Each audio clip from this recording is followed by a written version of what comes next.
aprovechar y vamos a buscar para leer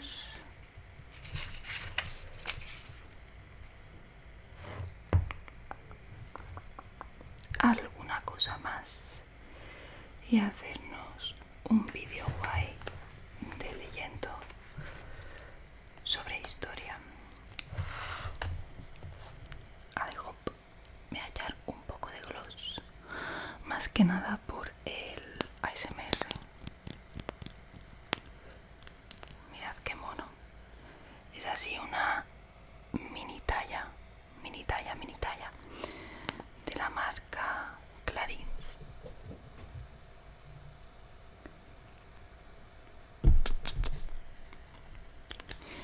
Y la verdad queda muy bonito, huele súper bien, es muy agradable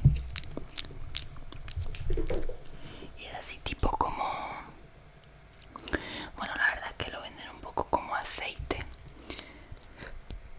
pero la textura es más como un gloss. Me encanta este sonido. Bueno, habiendo hecho ya este poquito de ASMR, nada, vamos a leer un poquitín. Tenéis más vídeos en el canal por si os gusta este estilo. Que sepáis que tengo varios, tanto con la muy interesante, la edición estándar mensual, como con la edición de historia o una edición que hay de True Crime. Entonces, bueno, aquí esta sección se llama Ecos de Historia y dice grandes historias para leer en 5 minutos. ¿Quién construyó el primer automóvil en serie?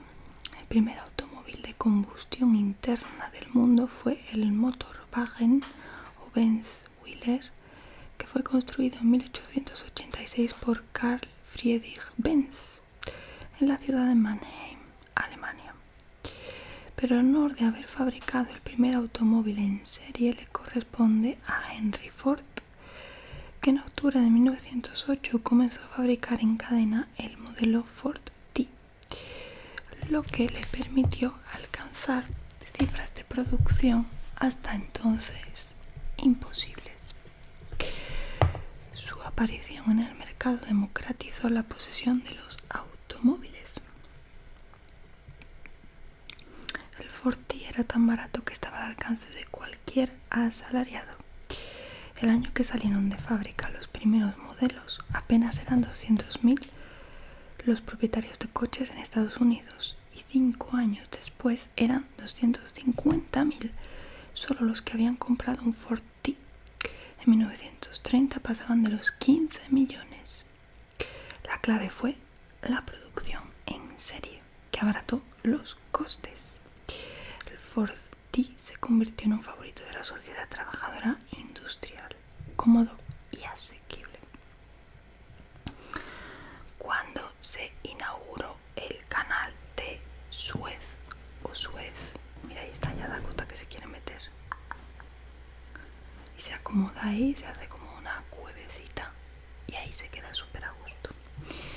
El proyecto de construcción del canal de Suez, promovido por el ingeniero francés Ferdinand de Lesseps, comenzó en abril de 1859, concluyendo 10 años después. La emperatriz Eugenia de Montijo, esposa de Napoleón III, inauguró la nueva ruta marítima que juntaba las aguas del Mediterráneo con las del Mar Rojo a través de un canal artificial de 50 kilómetros que atraviesa el desierto. El día de la apertura se presentó Aida, la ópera de Verdi, y se celebró una gran fiesta en Port Said a la que acudieron cerca de 6.000 personas, entre las cuales se encontraban numerosos representantes de Estado, como los príncipes de Gales, de Prusia y de Holanda. En 1875, el Pachá de Egipto puso a la venta sus acciones del canal para pagar la deuda externa del país. Benjamin Disraeli, primer ministro británico, ordenó comprarlas con el objetivo de tomar el control sobre ese estratégico enclave que permitió a su nación un acceso más rápido a la India. En 1880 el tráfico marítimo que cruzaba el canal rondó los 6 millones de toneladas. Aquel año más de 3/4 partes de mercancías que transitaban por él lo hacían en barcos bajo pabellón británico. En julio de 1956 el presidente egipcio Gamal Abdel Nasser nacionalizó el canal. Como represalia, Francia, Reino Unido e Israel enviaron tropas a la zona. A principios de 1957, Naciones Unidas intervino y se retiraron los países ocupantes, reabriéndose el canal ese mismo año. Durante la Guerra de los 6 días se cerró de nuevo y desde 1975 este paso ha permanecido abierto al tráfico internacional. Esta pinta muy interesante. ¿Logró alguien escapar de Alcatraz? Antiguo fuerte y cárcel militar, Alcatraz recibió en 1934 el título de prisión federal, acogiendo entre sus rejas a personajes tan famosos como Al Capone o Robert Franklin, el hombre pájaro de Alcatraz. La leyenda asegura que hasta su cierre en 1963 nadie logró escapar jamás de la roca, como también era conocida la isla.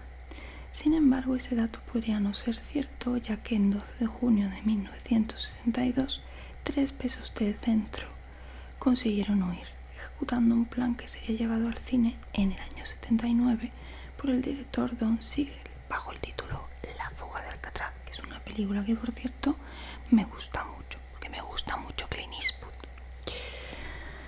El plan consistía en romper el hormigón de las paredes de las celdas ayudados por una cuchara con una moneda de 10 centavos soldada a ella, atravesar el interior de la prisión por sus canales de ventilación y después cruzar la bahía en una balsa hecha por flotadores, todo a base de colocar muñecos en sus camas para despistar a los guardias. Es necesario decir que esa fuga podría no haber llegado a buen término porque, aunque los presos lograron salir de las celdas, nunca más se supo de su paradero y podía ser posible que no alcanzaran con vida la costa. Quienes así lo defienden aseguran que las bajas temperaturas del agua y las corrientes marinas impedían completar con éxito la huida.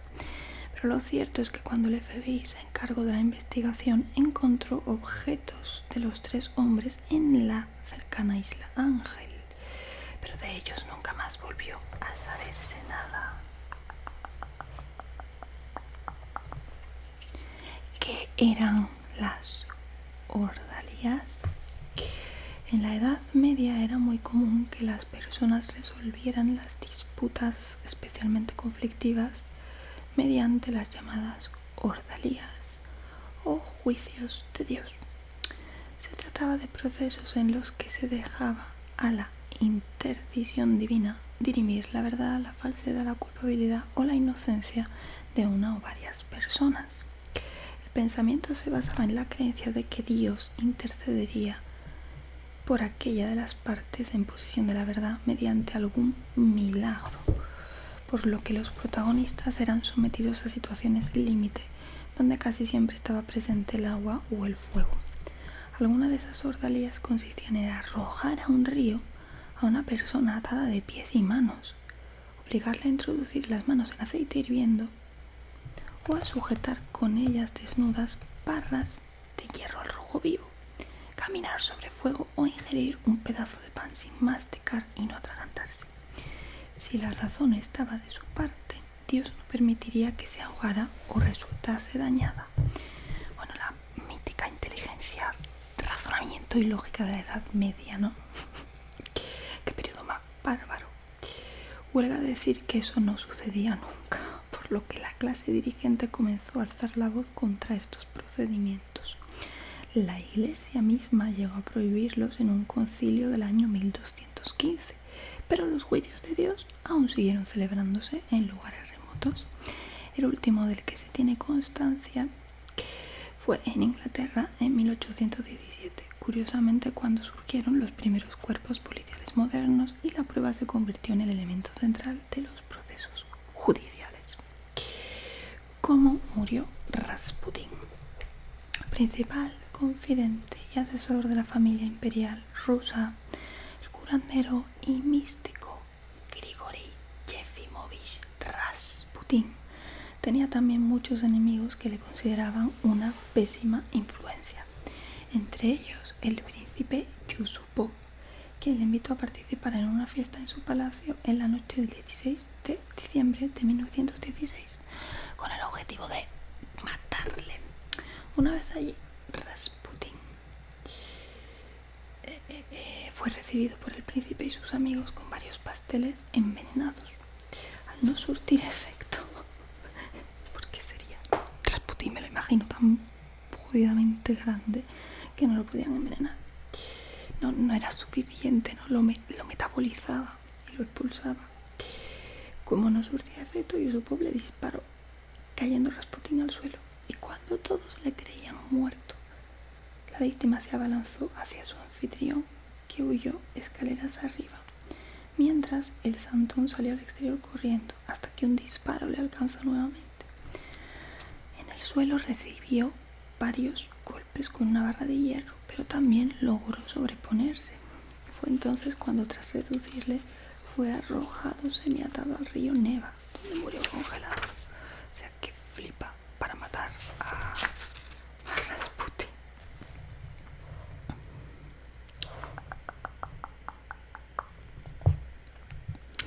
La invención del papel. El primer papel se fabricó en China con residuos de seda, a los que se añadía paja de arroz, cáñamo e incluso algodón, que se batían hasta que adquiriesen consistencia. Hasta entonces, el soporte de la escritura para la burocratizada sociedad china eran las tablillas de madera o la tela de seda. La invención se atribuye a Tsai Lun, jefe de eunucos del emperador chino He de la dinastía Han de Oriente, hacia el año 105 de nuestra era. Tenía a su cargo los suministros de la Casa Real y consiguió la exclusiva de fabricar este nuevo material, mucho más ligero que las tablillas de madera o la corteza de morera, y más barato que la seda. Durante 500 años China mantuvo el monopolio y el secreto de su fabricación hasta que, hacia el año 610, se introdujo en Japón. Desde el siglo IX, en China se empleaba también bambú como fibra papelera y se inventó la marca de agua en el siglo siguiente. Y alrededor del año 750, el papel ya era conocido en buena parte de Asia Central. Los mercaderes árabes lo llevaron a través del Índico a España y a Sicilia en el siglo X. ¿Por qué pintó Rafael personajes con 6 dedos? Madonna Sixtina, la mano de San Sixto que apunta al espectador, cuenta con 6 dedos. El pie de San José en el cuadro Los Desposorios de la Virgen, 1504, y la mano de San Sixto en la célebre Madonna Sixtina, realizado entre 1513 y 1514, exhiben esta rareza. Durante mucho tiempo interpretada como un error del genial pintor y arquitecto del Renacimiento italiano, ha dado lugar a muchas hipótesis, aunque la más aceptada se refiere a la leyenda que por aquella época rodeaba a los nacidos con esa anomalía. Se consideraba, sobre todo si estaba en la mano derecha, como la manifestación de una especie de sexto sentido, de una capacidad para interpretar los sueños proféticos. También estaba extendida la creencia de que un dedo extra en la mano izquierda sería una manifestación directa del diablo. Curiosamente, en la Madonna Sixtina aparecen 6 personajes y el nombre del santo significa sexto. También llama la atención que el pie de San José en Los Desposorios de la Virgen apunta al espectador, como queriendo poner énfasis en el apéndice sobrante. Este trastorno congénito llamado polidactilia congénito afectó a personajes famosos del pasado como Ana Bolena en la mano izquierda y de actualidad como Liam Gallagher, el vocalista del grupo Oasis, en su pie izquierdo. Muy bien, muy bien, muy bien. Este tiene una letra ultra pequeña. Esto de las historias en 5 minutos. Venga, leemos una más y lo dejamos por aquí.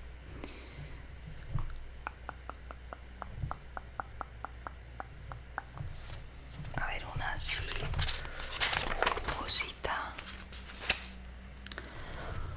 ¿Cuánto duró la ley seca? Durante casi 14 años, desde el 16 de enero de 1920 hasta el 6 de diciembre de 1933, en Estados Unidos estuvo prohibido producir y vender bebidas alcohólicas. Para llevar a cabo tan ambicioso propósito fue necesario aprobar una enmienda en la Constitución norteamericana, la número 18, en la que se pormenorizaba el alcance de la medida.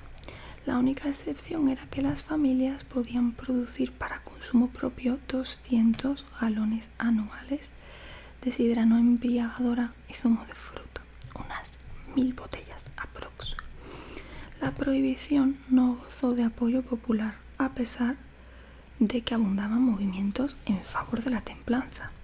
Los ciudadanos buscaban todas las triquiñuelas para tomar alcohol, desde comprar variedades de uva más aptas para hacer vino casero hasta sobornar al médico para que les recetara whisky.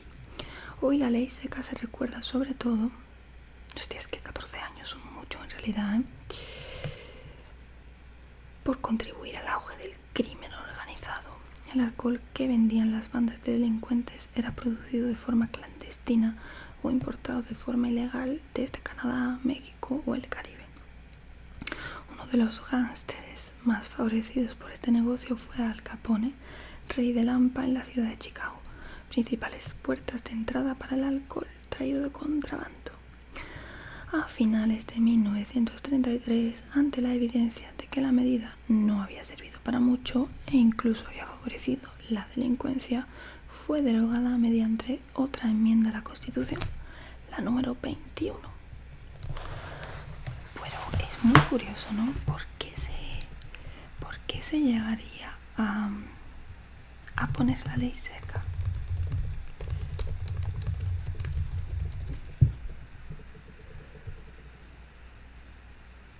El incidente Orígenes.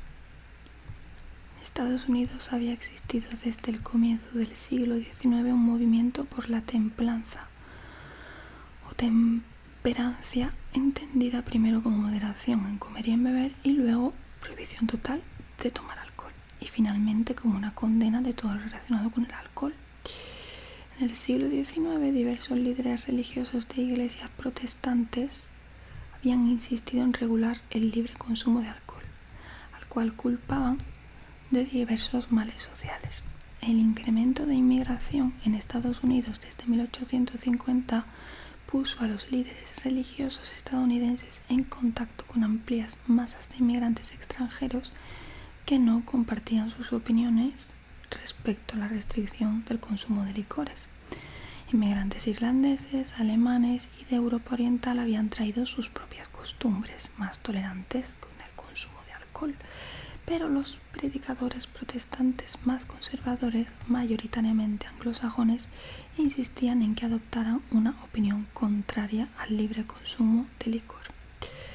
La guerra de secesión había impedido el desarrollo de mayores campañas para impedir el libre consumo de alcohol, pero la expansión hacia el oeste había causado que gran parte del territorio recién anexado a los Estados Unidos se desarrollase libre de influencias más conservadoras.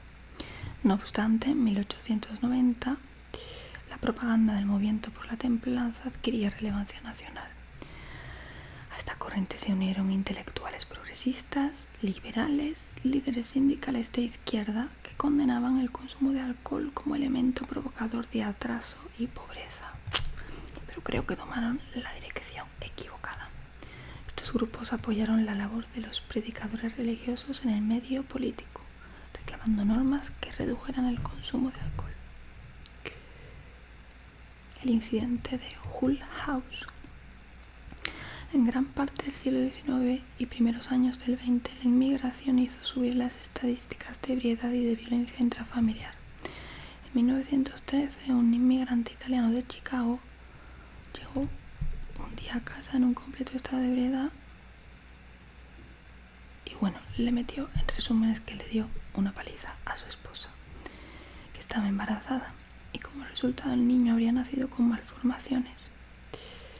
Algunos esparcieron el rumor de que el bebé tenía aspecto de demonio. Estas cosas más de leyenda, ¿no?